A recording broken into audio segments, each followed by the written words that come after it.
वो निकाल लेता है। जब वो मछली को धीरे धीरे काटते हैं उनको मालूम होता है कि इसमें कोई वस्तु मिल जाती है। उनका मोटा सा पेट हुआ दिखा ना कि इसमें कोई चीज़ ज़रूर है। उसको धीरे धीरे काटा तो उसमें से एक नवजात शिशु लड़की मिली। उसने अपनी पुत्री के सम उसकी पालन किया। लड़की 16 वर्ष की हो चुकी थी और वो 13-14 वर्ष की हो चुकी थी। उस समय वो पाराशर ऋषि अपना 15, 20, 16 साल, 18 साल जैसी भी साधना की वो करके और वापस आ रहा था। लड़की अपने पिता का रोटी भोजन लेकर आई हुई थी, क्योंकि वो नौका का काम करता था, गंगा पार करवाने का दिहाड़ी पे। पिताजी खाना खा रहा था, लड़की वहाँ पर बैठी थी और पाराशर ऋषि आ जाते हैं। उस नाविक को इतना मालूम था कि इधर से जो संत आते हैं वो सिद्धि युक्त होकर आते हैं, साधना युक्त होते हैं। अगर इनको जरा सा कुछ कह दिए शराब भी दे सकते हैं।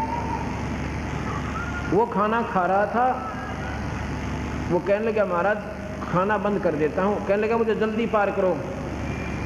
वो कहने लगा कि मैं खाना छोड़ देता हूँ, आपको छोड़िए। नहीं नहीं, दोष लगेगा, खाना मत छोड़ना, ये लड़की को भेज दे, ये छोड़ आएगी। ठीक भाई, ठीक है, बाप के समान है, ऋषि है, जा बेटी। महाराज को पार करिया। अब देख बंदी छोड़ कहते इस मन के किसे खेल से। अरे नो कहीं साधक बनेंगे, जंगल में लंगोट की केले का लंगोट बांध के कला तोड़ जाओगे 10 दिन में। अब वो जा रहा है, लड़की नौका चला रही है, उसकी मन में खोट आ जाता उस पाराशर ऋषि का, और उसी की बेटी। अब बंदी छोड़ कहते हैं अब विचार करना इन संतों की कितनी बुद्धि काम करे से, और साधना निरी करने। क्या उसको ये नहीं मालूम था ये तेरी पुत्री है, तेरे ही वीर्य से बनी है, और उस साधना में लटपट हो जाए, दुनिया उनके गीत गाती अंडे। रास्ते में गंगा के बीच में, दरिया के बीच में जाकर उसकी नीट खोट हो जाता है, और लड़की को गलत भाव से वो देख रहा है और उसके सप्रस कर रहा है।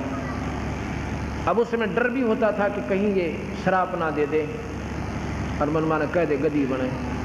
लड़की कहती है महाराज मेरे शरीर में बदबू आ रही है, आप ऋषि और ब्राह्मण हो, मैं नीच जात की लड़की हूँ।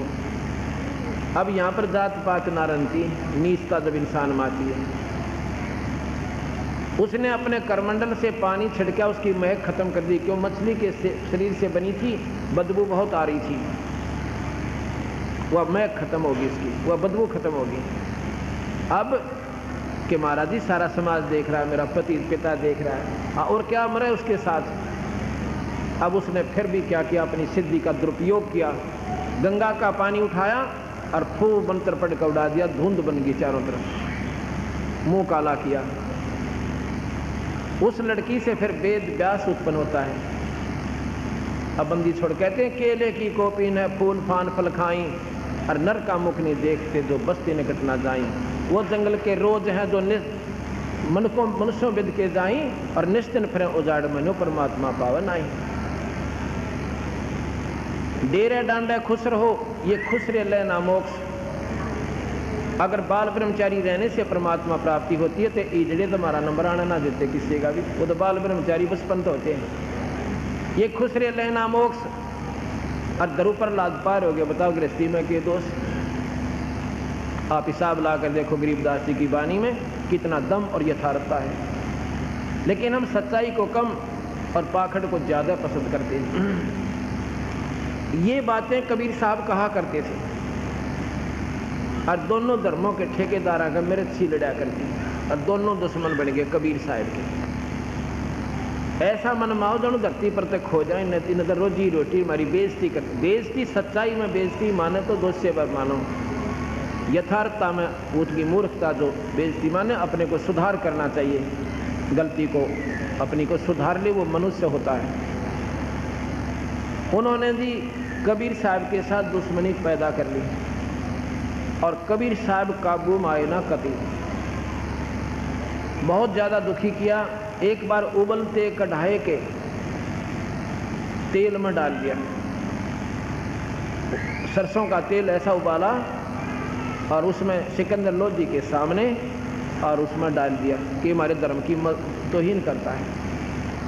आराम से बैठे बंदी छोड़ और तेल ने उबल रहा है। तो सिकंदर लोधी ने सोचा, और शेख तकी ने कहने लगा जी, जो धार्मिक गुरु था इसका सिकंदर का, लोधी, सिकंदर लोधी, कहने लगा जी इसने मंत्र से अपने तेल की तासीर ठंडी कर दी, इसने फूक नहीं रहा। तो सिकंदर बोला भाई कुछ तो कराइयो, जब तुम कर दो नहीं, इसने बैठो एक जना इसका मां। फिर सिकंदर के मन में आया कि सच्ची तेल ठंडा हो गया उनके मंत्र थे, और उंगली देना चाहा उसने। कबीर साहब कहने लगे उंगली ना दो राजन, ढूंढी भी नहीं पाओगे, कहते ये पागल तन आपने मरवा ना दे, इतना गर्म तेल है ये 100 की डिग्री न भी पार कर रहा है। पर नहीं माना, जबरदस्ती उंगली दे दी। जितनी उंगली तेल में गई थी उतनी ही कट गई और बेहोश हो गया। जब बंदी छोड़ बाहर आए कबीर साहब, राजा को होश में लाए। होश में आते ही उंगली की पीड़ा से फिर बेहोश होगा। उन्होंने वह उंगली पूरी कर दी, उनके सबके सामने देखते देखते वह पीड़ा रही ना, उंगली कटी रही। बोल सतगुरुदेव।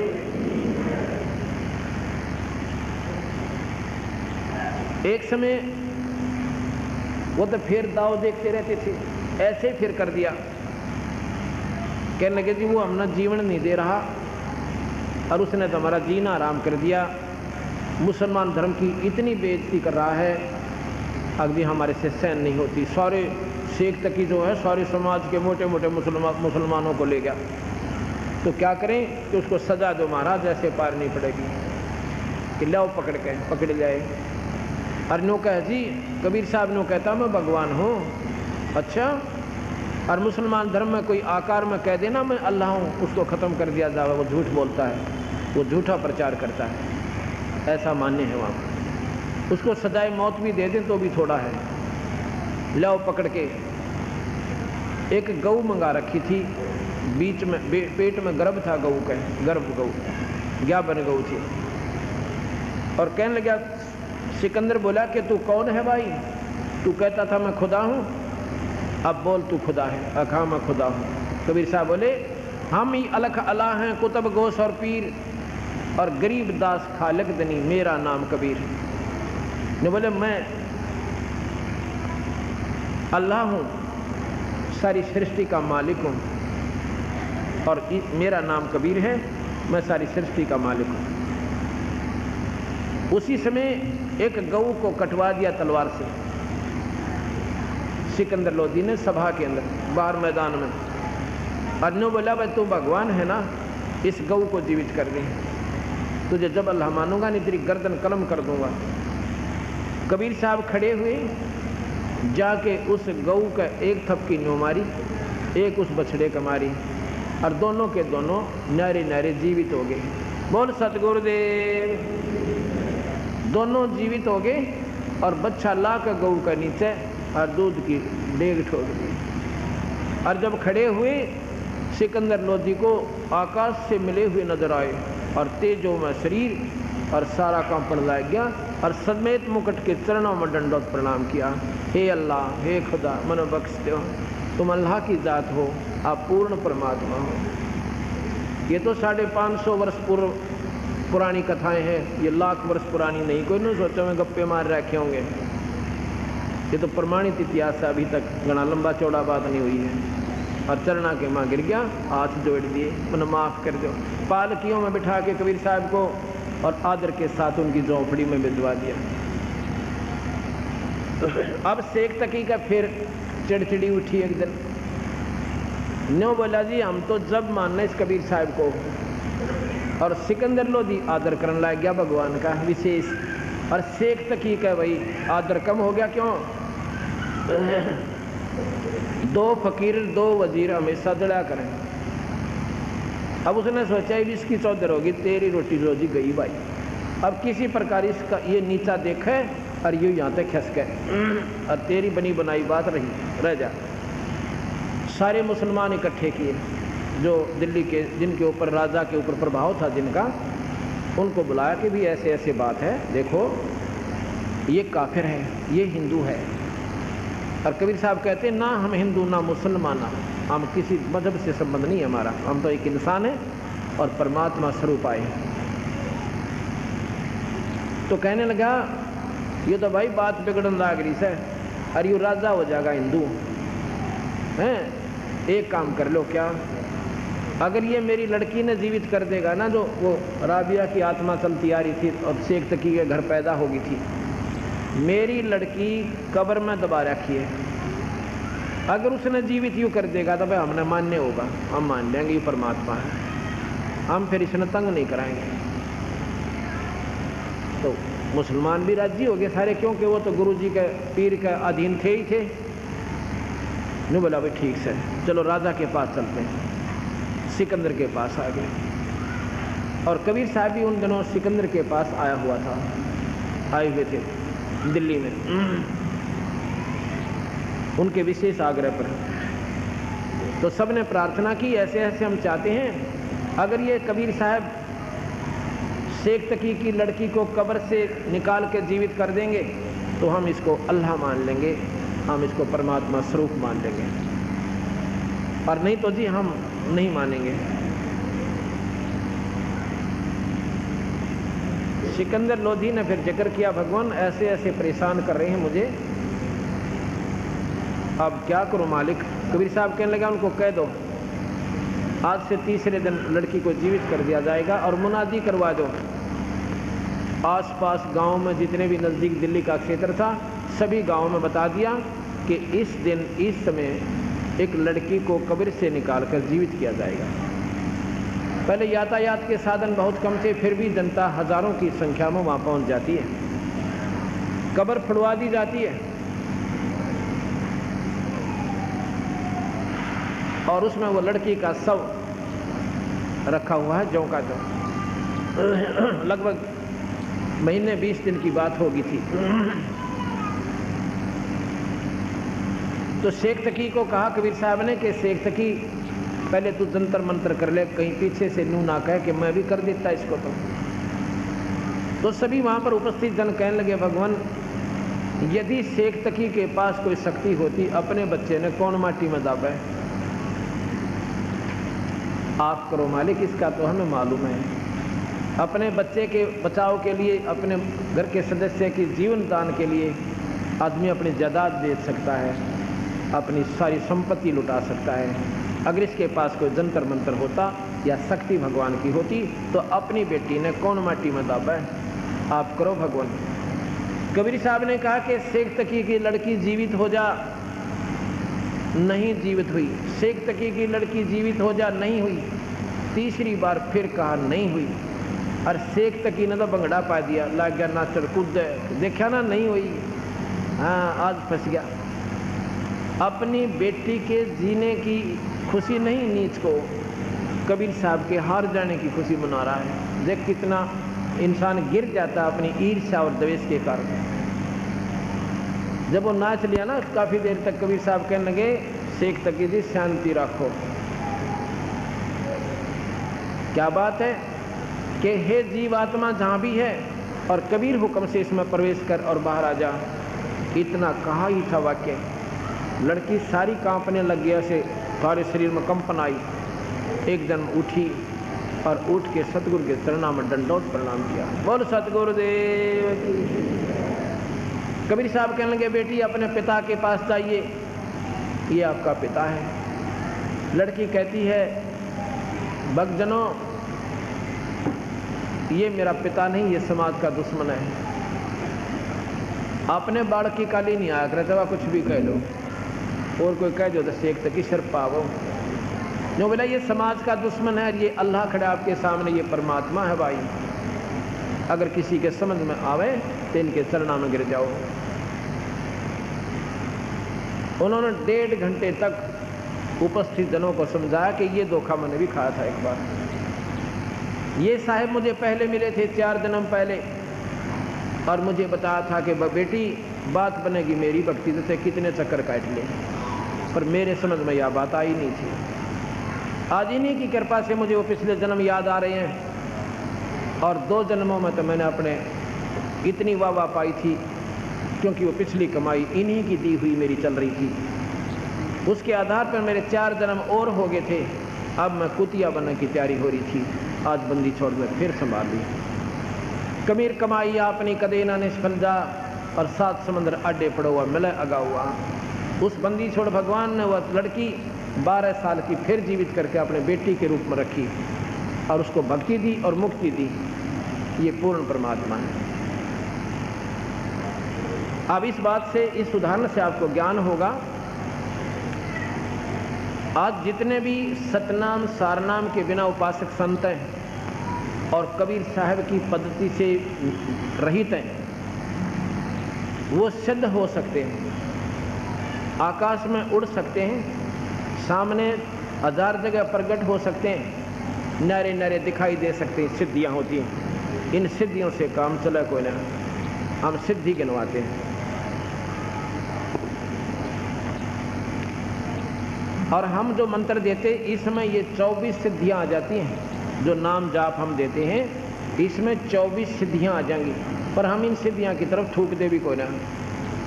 आज कम से कम 5000 मेरे पास प्रमाण है जिनके वो असाध्य रोग कति उठकर बैठा नहीं जाता था, वो नाम से ठीक हो गए। लेकिन हम इनकी तरफ देखते भी नहीं, हो गए तो गिरना, हो गए तो ना से। हम अपने उद्देश्य में, हमने यहाँ से बाहर जाना है, अपनी कमाई में आरूढ़ हैं और इस नाम से ही ये सब कार्य हो रहे हैं। शब्द मैल में सिद्ध 24 हंस बिछोड़े विश्वे 20। एक सिद्धि सुर देव मिलावे, एक सिद्धि मन वृत्ति बतावे। एक सिद्धि हो पौन स्वरूपी, एक सिद्धि हो वह अनुरूपी। एक सिद्धि निस्वासर जागे, एक सिद्धि सेवक हो आगे। एक सिद्धि स्वर्गापुर जावे है, एक सिद्धि जो सब गट छावे। एक सिद्धि सब सागर पीवे, एक सिद्धि जो बहु जुग जीवे। एक सिद्धि जो उड़े आकाशा, एक सिद्धि परलोके वासा। एक सिद्धि तन कष्ट जारा, एक सिद्धि तन हंस नियारा। एक सिद्धि जल डूब न जाई, एक सिद्धि जल पैर न लाई। एक सिद्धि बहुचोले धारे, एक सिद्धि नी तत्व विचारे। एक सिद्धि पांचों तत् नीरम, एक सिद्धि जो बदर शरीरम। एक सिद्धि जो पीव न खाई, एक सिद्धि जो गुप्त छपाई। एक सिद्धि जो ब्रह्मांड चलावे, एक सिद्धि सब नाज मिलावे। एता खेल खिलारी खेल, सोम हंसा प्रगट बेल। 24 को ना मन चावे, सो हंसा सतलोक शब्द अतीत कहावे। प्रसिद्धि पूर्ण पटरानी, सतलोक की कहूँ निशानी। सतलोक सुख सागर पाया, सतगुर भेद कबीर लखाया। परमहंस पेखो परवाना, जन कहता दास गरीब दीवाना। अब इसमें 24 सिद्धियों का वर्णन किया कि हमारे नाम में ये 24 आ जाएंगी और इनको एक को प्राप्त करने के लिए महात्मा जन और 12-12 साल तपस्या करते हैं, एक सिद्धि पाकर दुनिया में नाच नचा के और दुनिया को अपने चक्कर में फंसाने के लिए। एक समय की बात है, 2 महात्मा थे। इसमें आपने सुना एक सिद्धि जल पैर न लाई। एक सिद्धि पानी के ऊपर नो चल पड़ती है, जैसे सथल पर चलते हैं, जमीन पर चलते हैं, इस सिद्धि से चल पड़ते हैं। पर इस तरह बात कुछ नहीं बने। एक बार 2 संत हो गए, एक गुरु के शिष्य हो गए। शिष्य ने, गुरु ने जितना बेरा था गुरुदेव ने बता दिया कि भाई तपस्या करा करो, हैं अच्छी सिद्धियां प्राप्त हो जाएंगी, न्यों कर दोगे, पानी पर चल पड़ा करा करोगे, ऐसे हो जाएगा। दोनों अपनी, गुरु जी शरीर त्याग गए, दोनों अपनी साधना करने के लिए जंगल में प्रवेश कर गए। एक संत को ऐसे ही कोई सत्संग हो रहा था कबीर साहब का, और वो उसमें आ गया, भूल भटक गए। और कबीर साहब ने ऐसे ही 3-4 दिन लगातार सत्संग किया। उसकी बुद्धि का जो सक्रिय ढीला हो रहा था वो ठीक हो गया। लेकिन सिद्धि शादियाँ में तो भाई कुछ भी कोई ना। उन्होंने कबीर साहब से नाम ले लिया। कबीर साहब के नुमाइंदे शिष्य हैं। कबीर साहब के मतलब जैसे हम कर रहे हैं ऐसे ही संत पहले आ रहे हैं करते हुए, उनसे उपदेश ले लिया और सत नाम पर अपना जाप करने लगे। फिर ज्ञान हो गया, फिर तो अंधेरा सारा ही हट गया। 12 वर्ष के बाद फिर दोनों का कुदरती मिलन हो गया। वो पहले जो गुरु भाई था उसका और उस जो कबीरपंथी संत बन गया था। अब दोनों गले मिलते हैं, कुशल मंगल पूछते हैं और उसके बाद वो जो सिद्ध पुरुष था वो कहता है कि भैया आपने क्या प्राप्ति की 12 वर्ष में? नो बोला जी मैंने तो भगवान प्राप्ति कर ली। अब क्या किया? अगर एक नाम ले रखा, गुरु जी तो अपना भजन करता हूँ, तेने सिद्धि प्राप्ति नहीं की। अब मैंने तो सब कुछ पा लिया, न सोच ले क्या पाया? क्या तू इस पानी पर क्या चल सकता है? अगर ना पानी पर नहीं चल सकता मैं, फिर क्या पाया तूने? यानी उसने जो कर रखी थी ना अपनी, वो दिखाना चाहा था। अच्छा भाई क्या हो गया बताऊं मैंने क्या किया? अब बताओ। उस एक गंगा के किनारे, जमुना यानी दरिया के किनारे बैठे थे, वो सिद्धि युक्त पुरुष महात्मा उस पानी पर परली साइड में चला गया, नो जैसे जमीन पर जाते हैं कदम रखता हुआ।